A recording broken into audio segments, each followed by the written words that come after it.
Viral di media sosial sebuah video yang memperlihatkan seorang wanita terjebak di lift rumahnya sendiri saat tengah malam. Dilansir tribunnews.com, cerita ini awalnya diunggah oleh akun TikTok @erikegisela7. Dalam video tampak wanita itu terjebak dalam lift rumahnya bersama seorang laki-laki. Tertulis insiden terjadi sekitar pukul 10 malam.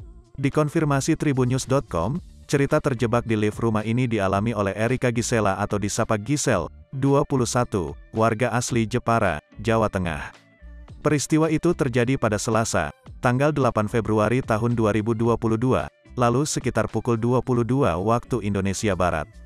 Tak sendirian, Gisel terjebak bersama adik laki-lakinya. Gisel terjebak dalam lift rumah karena pemadaman listrik di sekitar rumahnya. Ia sempat memakai generator, genset listrik. Namun, tetap saja lift di rumahnya tetap tak mau bergerak. Sekitar rumah sedang ada pemadaman listrik, otomatis mati lampu semua.